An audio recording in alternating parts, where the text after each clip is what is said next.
Programme मध्य मुकाबले में खुशामदीद। मैं हूं रबिया एहसन और मेरे साथ मौजूद है रऊफ क्लास्टा। और आज के प्रोग्राम में जो टॉपिक्स हम शामिल कर रहे हैं उसमें सबसे पहले बानी पीटीआई ने काजी फायज ईसा की तौसी अदलिया के खिलाफ जंग करार दे दी। हुकूमत से इनकार, एस्टैब्लिशमेंट से तैयार। खान ने मुज़ाकरात का नया प्लान दे दिया। अचकज़ई के जरिए बैकडोर राब्तों का इंकशाफ। 9 में केसेस हुकूमती साजिश करार। महमूद अचकज़ई ख्वाजा आसिफ के एक दूसरे पर ताबड़तोड़ ख्वाजा आसिफ के महमूद अचकज़ई पर ताबड़तोड़ हमले। क्या इन हालात में हुकूमत ऑपोजिशन इकट्ठे होंगे? इसके अलावा बात करेंगे हुकूमत ने अदलिया के हवाले से कानून साजी की तैयारियां कर ली। नवाज शरीफ समेत हुकूमती अराकीन असम्बली और सेनेट इस्लामाबाद पहुंच गए। ऑपोजिशन ने अदलिया मामले की तरमीम के खिलाफ डट जाने का ऐलान कर दिया। चीफ जस्टिस एक्सटेंशन नहीं चाहते, वजीर कानून का वाज़े ऐलान। राना सनाउल्लाह ने कानून साजी के लिए मतलूबा वोट न होने का इतराफ कर लिया। इसके अलावा बात करेंगे महंगी बिजली हुकूमत के लिए दर्द सर बन गई। सस्ती करने के लिए IMF को प्लान पेश। IPPs को गैर मुनसिफाना अदायगियों की तहकीकात जारी। गुज़श्ता 10 बरसों में 26 IPPs को 1000 अरब रुपए की कैपेसिटी की मद में अदायगियों का इंकशाफ। सेनेट पावर कमेटी में वफाकी वजीर ने क्या इंकशाफात किए, आंखों देखा अहवाल जानेंगे रऊफ क्लास साहब की ज़बानी। और इसके अलावा बात करेंगे इस्लामाबाद में सरकारी मुलाजमीन के धरनों और एहतजाज ने शहर बंद कर दिया। ब्लू एरिया के गिरदोनवा में कंटेनर्स की बाढ़ से लोग ख्वार। हुकूमत मुलाजमीन के मसाइल हल क्यों नहीं कर रही, इसके ऊपर बात करेंगे। और इसके अलावा शामिल करेंगे पाकिस्तानी शहरियों ने एक साल में गूगल, फेसबुक और व्हाट्सएप से 7.25 अरब रुपए कमा लिए। हुकूमत को टैक्स की मद में 78.5 करोड़ रुपए वसूल। ये टॉपिक्स हैं जो आज के प्रोग्राम में शामिल करेंगे। और हमारे साथ सीनियर एंकर पर्सन तज्जियाकार शहजाद इकबाल साहब मौजूद हैं, उनको वेलकम करेंगे। अस्सलाम वालेकुम शहजाद इकबाल साहब। जी वालेकुम सलाम, बहुत शुक्रिया शहजाद इकबाल साहब, बहुत शुक्रिया आपने हमारे लिए वक्त निकाला। हम बात करेंगे बानी पीटीआई ने जो गुफ्तगू की सहाफ़ियों से, एक रूटीन में हम देख रहे हैं उनकी गुफ्तगू जो है वो कंप्लेंट्स होते हैं, गिले शिकवे होते हैं, बातचीत जो करते हैं वो एक ही तर्ज पे होती है। कभी उसमें थोड़ा सा बैकफुट पे चले जाते हैं, कभी फोर पे आके खेलना शुरू कर देते हैं। आज जो उन्होंने गुफ्तगू की और जिस तरह से उन्होंने कहा कि मुज़ाकरात के हवाले से जो उन्होंने बात की कि हम तो तैयार हैं हर वक्त मुज़ाकरात के लिए, फिर अचकज़ई साहब को भी हम नॉमिनेट कर चुके हैं, लेकिन मुज़ाकरात मैं करूंगा सिर्फ फैसला करने वालों से। सो ये एक कंफ्यूजन है इस पॉलिसी के अंदर। कैसे देख रहे हैं आप इस गुफ्तगू को?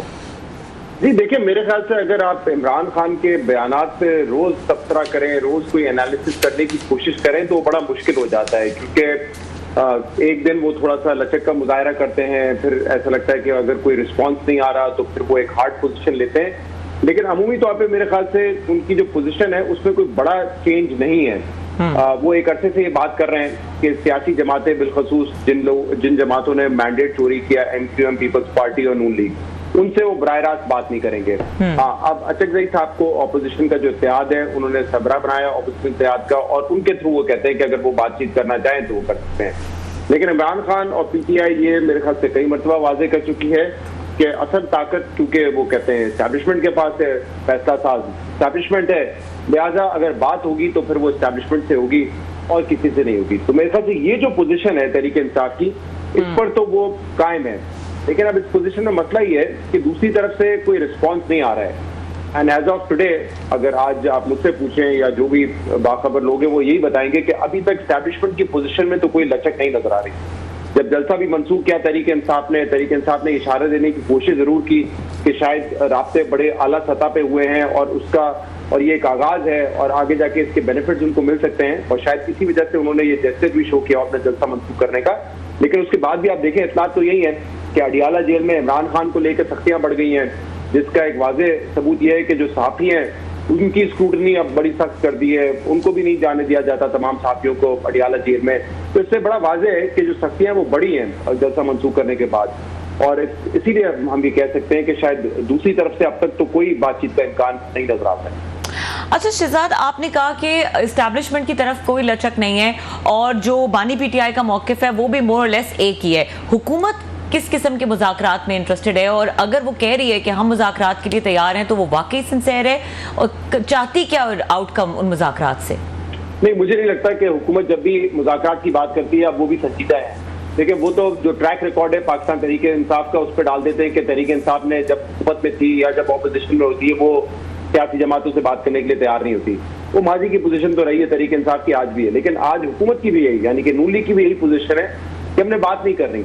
और क्यों बात करेंगे? देखें, इस वक्त अगर एस्टैब्लिशमेंट और तहरीक इंसाफ के ताल्लुकात खराब हैं, मामलात खराब हैं, वो सूट करता है हुकूमत को, तो हुकूमत क्यों चाहेगी कि इस वक्त इंगेज करें? एक देखिए साइड हमें समझने की जरूरत है, दो पॉइंट ऑफ व्यू है इस मुल्क में। एक पॉइंट ऑफ व्यू ये है कि तहरीक इंसाफ एक बड़ी सियासी जमात है, उन्होंने एक बड़ा मैंडेट हासिल किया है, उनको अगर आप नई मामलात में शामिल करेंगे और इसी तरीके से उनको दीवार से लगा के रखेंगे तो फिर मुल्क तरक्की नहीं करेगा, क्योंकि सियासी स्टेबिलिटी नहीं आएगी।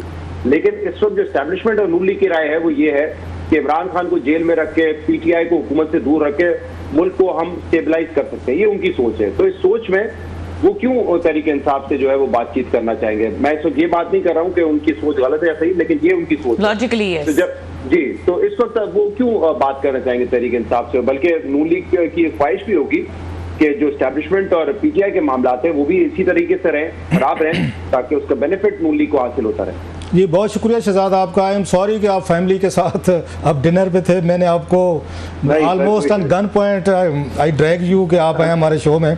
ऑलवेज आप इतनी अच्छी खूबसूरत गुफ्तगू करते हैं। Always happy to be on your. बहुत कम लोग रह गए जो न्यूट्रल रह गए, इंडिपेंडेंट रह गए। You are one of them, that's the reason I have lot of respect for you and your views.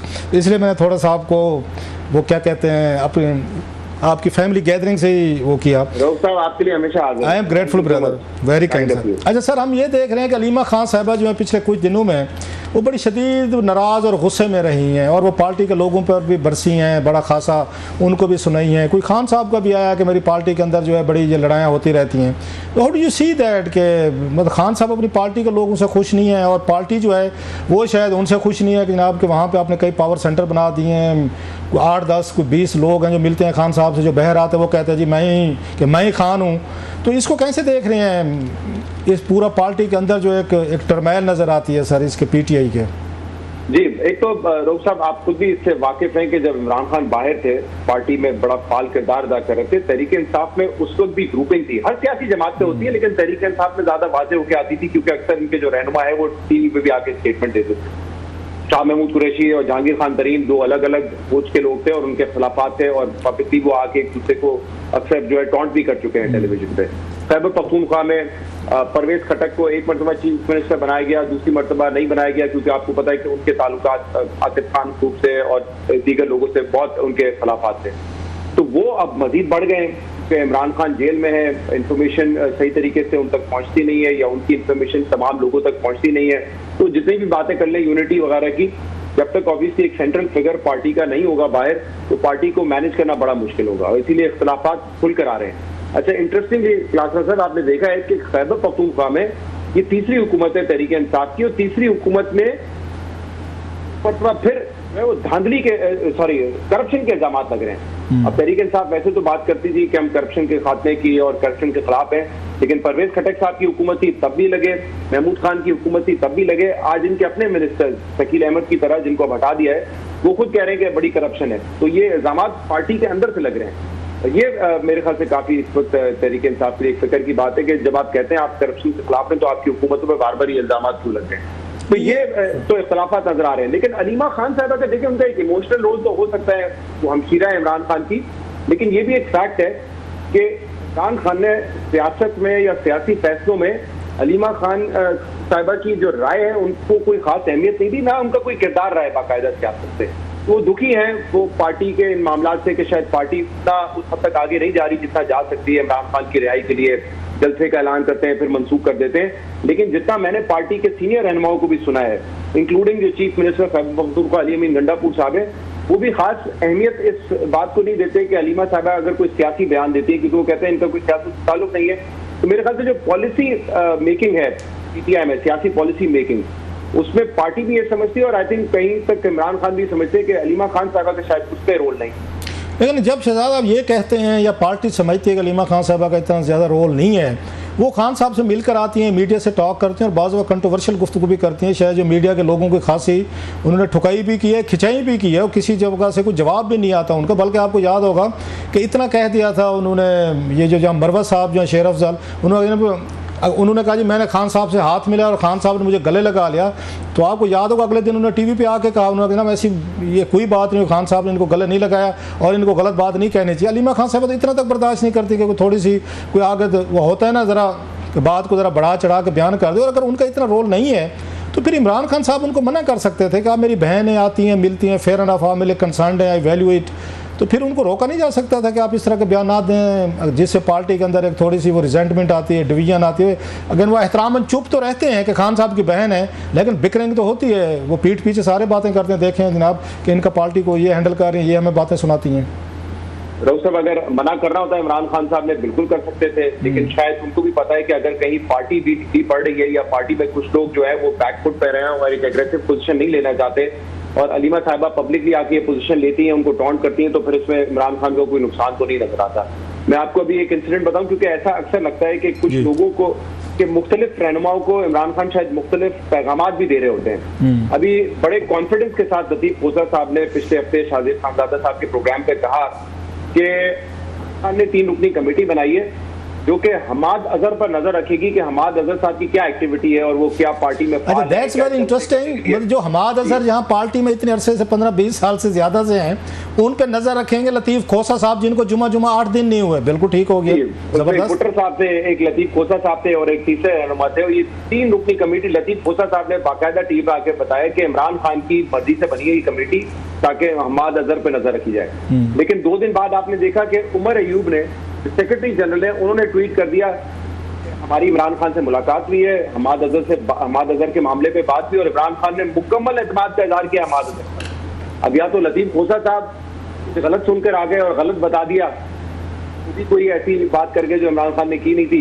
ये गुड कप बैड कप तो नहीं खेल रहे होते खान साहब के जनाब के किसी हमाद अजहर साहब को कोई मैसेजिंग, जो आपने बात की कि मैसेजिंग करा दिया, फिर कोई एहतजाज हो, उमर अयूब साहब गए तो कहीं नहीं ठीक है यार, everything is alright. So good cup bad cup खेला जा रहा है। रऊफ साहब, यही लगता है कि मुख्तलिफ रहनुमाओं को जो मुख्तलिफ किस्म के मैसेजेस दिए जाते हैं। शेर अब्दुल मरवत आके कहते हैं कि मुझे इमरान खान ने पूरी जिम्मेदारी दे दी है जलसे की और अब मैं जिम्मेदार हूँ। अगर 9 मई भी होता है तो मैं जिम्मेदार हूँ, इमरान खान नहीं। अली अमीन गंडापुर आके कहते हैं कि नहीं, इमरान खान ने जिम्मेदारी मुझे दी है, मैं लीड करूंगा, और शेर अब्दुल मरवत साहब माइनस हो जाते हैं। तो ये तो ऐसा नहीं हो सकता कि हर रहनुमा आके अपनी मर्जी की बात कर रहा हो। ये लगता है कि इमरान खान जो गुफ्तगू उनसे करते हैं वो मुख्तलिफ नौइयत की होती है। हर रहनुमा से पता नहीं अब ये उनकी स्ट्रैटेजी है या उनका मूड बदल जाता है या सबको वो मुतमईन रखने की कोशिश कर रहे हैं, बट ऐसा लगता है कि मुख्तलिफ रहनुमाओं को मुख्तलिफ इन्फॉर्मेशन पास ऑन की जाती है। अच्छा, अभी आपने जलसे की बात की सर, जो बड़ा बिग टेस्ट है 8 सितंबर वाला, आज हमने सेनेट में देखा कि बिल भी आया है जिसके तहत कोई उन्होंने 3 साल तक वो सज़ा भी देंगे अगर इस्लामाबाद में बगैर इजाज़त किसी ने जलसा किया या कोई लोग गए धरने दिए या वटेवर, तो 3 साल की सज़ा का भी आज पार्लियामेंट में बिल कोई ये पेश किया गया है। आपको क्या लगता है 8 सितंबर इनके लिए भी डू और डाई वाला केस बन चुका है खान साहब और उनकी पार्टी के लिए? इनके लिए भी बड़ा ईगो मसला है। हुकूमत भी कह रही है कि जनाब हम नहीं होने देंगे, मतलब इन्हें 60 हो तो बिल आ रहे हैं। आपको क्या लगता है 8 सितंबर को क्या होने वाला है सर? एक तो क्लासा साहब, ये बिल नहीं भी आता तब भी अगर आप बगैर इजाजत के, खासतौर पर अगर दिफा 144 रेड जोन में लगा हुआ है तो आप जलसा, धरना, एहतजाज नहीं कर सकते। लेकिन आपने देखा पिछले दिनों जब सुप्रीम कोर्ट में केस था और उससे पहले लोग आए एहतजाज करने के लिए, वो सुप्रीम कोर्ट के पार्लियामेंट के दरवाजे गेट के अंदर तक दाखिल हो चुके थे। क्या आपने सुना कि हुकूमत ने किसी के खिलाफ कोई बयान तक दिया हो? मैं ये नहीं कह रहा किसी के खिलाफ पर्चा करना कि आपने गैर कानूनी काम किया है, आपने एक बयान भी नहीं सुना होगा। तो ये हमें पता है कि रियासत की रिट जिसके खिलाफ चल सकती है उसी के खिलाफ चलेगी। ये अगर हम कहें कि आज से हुकूमत ने फैसला कर लिया एक ब्लैंकेट के कोई नहीं आएगा, ऐसा नहीं हो सकता। आज भी जिन्होंने एहतजाज करना हो जिस मौजू पे, तो हुकूमत उसके खिलाफ बात तक नहीं कर सकती, एहतजाज तक नहीं रिकॉर्ड करवा सकती कि ये गलत हुआ, ऐसा नहीं होना चाहिए था, सुप्रीम कोर्ट के पार्लियामेंट के गेट क्रॉस करके आपको आगे नहीं जाना चाहिए था। लेकिन 8 जो सितंबर का जलसा, अब जाहिर सी बात है वो तहरीक इंसाफ के लिए अब एक फाइनल राउंड है, 2 या 3 मरतबा तो वो मंसूख कर चुके हैं। अब कितना बड़ा जलसा करते हैं, कितनी उनको आज़ादी मिलती है, ये तो आने वाले वक्त में देखा जाएगा। लेकिन मुझे लगता है अब ये हुकूमत अगर इस पोजीशन में लेके आ रही है तहरीक इंसाफ को कि नहीं जलसा भी नहीं करने देंगे और चले रेड जोन में नहीं, तो करनौल तो काफी दूर है, कोई 20-22 किलोमीटर दूर होगा रेड जोन से, कोई मंतक समझ नहीं आती कि ना करने दे जलसा। क्योंकि जब हुकूमत रोकने की कोशिश करती है, देखिए अभी 1 हफ्ता है 8 तारीख में, लेकिन आज से बहस शुरू हो जाएगी जलसा होगा नहीं होगा, तो इससे तो हुकूमत को, जो तहरीक इंसाफ है उसको तो बड़ा फायदा होता है कि रोजाना डिस्कशन हो रही है जलसे के हवाले से। तो हुकूमत क्यों चाहती है? ये तो मुझे लगता है कि बुरी स्ट्रैटेजी है हुकूमत की अपने लिहाज से भी कि वो इतनी ज्यादा इस पर डिबेट कराए जलसे के ऊपर। एक सियासी जलसा है, तहरीक इंसाफ इस पोजीशन में इस वक्त नहीं है कि वो धरना देके इशाराएं बंद कर दें, ना उनका इरादा लगता है, ना तहरीक इंसाफ कोई एक जलसे से इमरान खान को रिहा करवा लेगी, ना एक जलसे से उनको मैंडेट वापस मिल जाएगा। सियासी अपना एक जलसा करना चाहते हैं, उनका हक है, हुकूमत को चाहिए कि उनको जलसा करने दे। तो मुझे नहीं लगता कि इसमें कोई इतनी बड़ी डिबेट है। जितना हुकूमत इस पे पाबंदियां लगाने की कोशिश करती है उतनी बड़ी खबर बनती है, और उतना मेरे ख्याल से तहरीक इंसाफ के लिए तो अच्छा है, उनको तो स्पेस मिलती है। हुकूमत का जो है बयानिया कमजोर पड़ता रहता है। आपको लगता नहीं है कि इस जलसे के पीछे खान साहब की एक बड़ी इंपॉर्टेंट स्ट्रेटजी है कि खान साहब को इस वक्त एक बहुत बड़े जलसे की ज़रूरत है, जैसे कि ये अक्टूबर 2011 में हुआ था मीनार पाकिस्तान पे, और पूरी की पूरी बाजी पलट गई थी, खान साहब के हाथ में पलट गई। अब भी उनको लगता है कि जब तक एक बहुत बड़ा जलसा नहीं होगा, लोगों का बहुत बड़ा यहाँ पे क्राउड आएगा, उसके इमेजेस बनेंगे, एक लोगों के अंदर से खौफ उतरेगा, लोग फिर इनकी पार्टी के लोग हैं रिएक्टिवेट होंगे, बाहर निकलेंगे, और पूरी दुनिया में मैसेज आएगा। नॉट ओनली इन पाकिस्तान के देखेंगे खान साहब के यहाँ लाखों सपोर्टर्स हैं, इतना ह्यूज जलसा हुआ है, इसके बावजूद इतने ये पॉपुलर प्राइम मिनिस्टर को साबिक को जेल में रखा हुआ है। सो मेरा ख्याल खान साहब का ये मतलब जो है पॉलिटिकल जो मकसद है इस जलसे का, वो रिहाई से ज़्यादा ये साबित कर रहे हैं पूरी दुनिया पे, देखें कि मैं जेल में भी बैठ के कितना पॉपुलर हूँ। और ये बात हुकूमत भी समझती है कि अगर इन्होंने एक जलसा कर लिया इतना बड़ा, तो फिर हमारे लिए इनको काबू रखना, कंट्रोल रखना, खौफ ज़रा रखना, डंडे इस्तेमाल करना, ये थोड़ा मुश्किल हो जाएगा। सो मुझे तो ये समझ आ रहा है, do you agree with me assessment कि जलसा कितना ज़रूरी है उनके लिए, ये खान साहब के लिए, और इनके लिए ये उसको रोकना कितना ज़रूरी है हुकूमत के लिए? यात्रा साहब, 8 फरवरी से बड़ा कुछ नहीं हो सकता तहरीक इंसाफ के लिए, ना हुकूमत के लिए। देखिए, हम सबको पता है कि 8 फरवरी से पहले तहरीक इंसाफ के खिलाफ 18 में पार्टी को, अब हमें ये पता है बड़े जो 24 के इलेक्शन पहले तहरीक इंसाफ को जो है एक लेवल पे एक फील्ड मिली, लेकिन हमें ये भी पता है कि जो नताइज है इलेक्शन के वो उनके हक में आए। जितना हुकूमत या इदारे मैनेज कर सके उन्होंने किया, फिर भी तहरीक इंसाफ की नेशनल असेंबली में सबसे ज्यादा सीटें हैं। तो मेरे ख्याल से 8 फरवरी को जो हो गया है उसके बाद तहरीक इंसाफ को किसी को दिखाने की जरूरत नहीं है, ना दीगर पार्टीज को, ना मुल्क में इदारों को, ना इंटरनेशनली। ये सबको पता है कि तहरीक इंसाफ एक मकबूल जमात है। तो एक जलसे से वो कुछ दिन की खबर जरूर क्रिएट कर लेंगे, अगर अच्छा लोग इकट्ठा कर लिया उससे एक बज़ जरूर क्रिएट होगा, लेकिन मेरे ख्याल से ये मैं नहीं कहूँगा कि वो कोई टर्निंग पॉइंट होगा।